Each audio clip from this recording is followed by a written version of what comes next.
Do you ever feel like somebody's already in the room before you say a word? There's a reason I can feel her, and the two people standing right next to me cannot. Before there was a body, somebody had to build one. In Yoruba tradition, that job belonged to Obatala, king of the white cloth, the eldest of all the Orishas. And when I say eldest, I mean it. This is not some minor character. This is the one the other Orishas go to when they need a fair judge, or a calm head, or somebody to settle an argument without raising his voice. Obatala is documented across Yoruba tradition and its diaspora branches, including Santetria and Kandumble, where he is known as Oxala, as the Orisha of creation, purity, wisdom, and peace. He is consistently described as the shaper of the human body and the owner of the head. In Brazil, they call him Oxala. In Cuba, Obatala. Different countries, different accents, same core figure, because the same tradition traveled with the people who were carried across the Atlantic and kept it alive.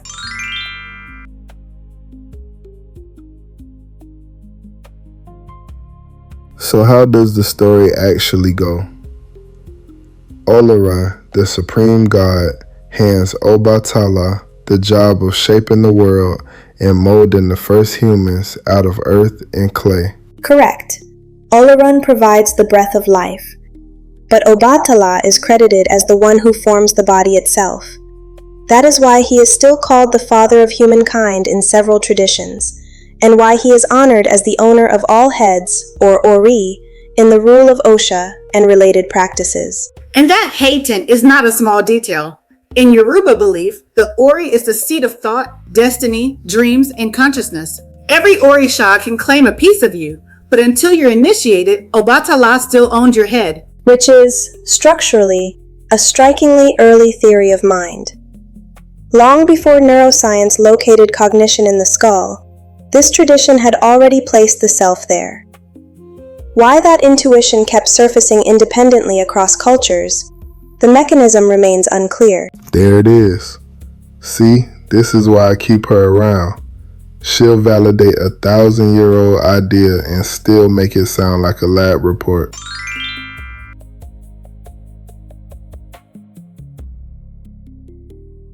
Now the part that actually gets me every time. While Obatala was molding those first bodies, he got thirsty. There was palm wine nearby. He drank. He kept drinking. And in that state, some of the bodies he shaped came out differently than the rest. Limb differences, dwarfism, albinism. According to the myth, that is where those differences came from, straight out of his own hand, while he wasn't at his most careful. And I want to sit in this for a second instead of rushing past it, because a lot of origin stories will use a moment like that to explain away difference as a mistake, something broken. This one does the opposite. It does. Multiple sources across Yoruba and diaspora tradition are consistent on this point. When Obatala realized what he had done, he swore off palm wine permanently, and he became the protector of people with disabilities and albinism specifically. They are described as his own children, marked and set apart, and traditionally given a place of honor rather than shame. Obatala marks his children. That's the actual phrase used across generations of devotees. Not a burden, a mark.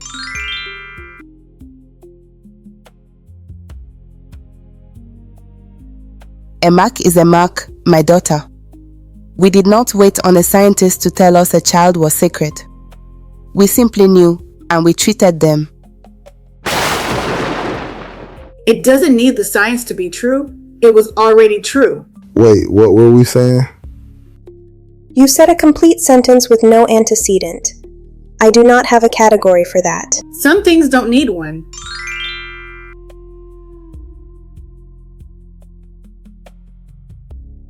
My own grandmother never needed a genetics textbook to land on that same respect. In a lot of West African households, a child born with albinism or a visible difference still gets talked about with a kind of reverence, not pity. That instinct predates any of us. And on the biology side, I can confirm the underlying fact without needing the myth to explain it. Albinism is a genetic condition involving reduced or absent melanin production, most commonly linked to variations in genes that guide pigment-producing cells. It affects skin, hair, and eye color, and sometimes vision. It is not damage. It is a different, fully viable way for a body to be built. So the tradition was protecting something real, centuries before anyone had the word gene. That's what gets me about this whole show, honestly. The culture and the science are not fighting each other. They're just two different languages describing the same respect.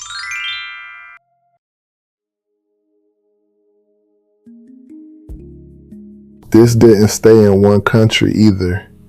In Bahia, Brazil, Oxala is honored every January at the Festa do Bonfim, where devotees wash the church steps in his honor, and the whole city turns out in white. In Cuba and other Santeria practicing communities, Obatala has also been syncretized with Our Lady of Mercy, a blending that let devotion continue under a Catholic face during periods when the original practice was suppressed.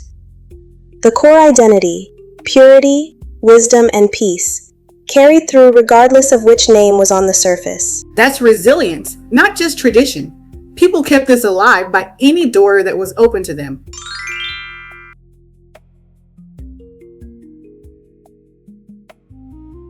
So where does that leave us? Obatala's whole reputation rests on white cloth, white foods, white flowers, white offerings.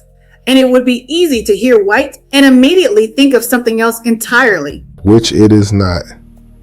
This has nothing to do with race and everything to do with clarity. White here means unclouded, undyed, nothing added to hide what's underneath. Purity in this tradition is not the absence of flaw, it is the absence of concealment. Obatala's own myth includes him getting drunk and making a mistake in full view, and he is still the Orisha of purity.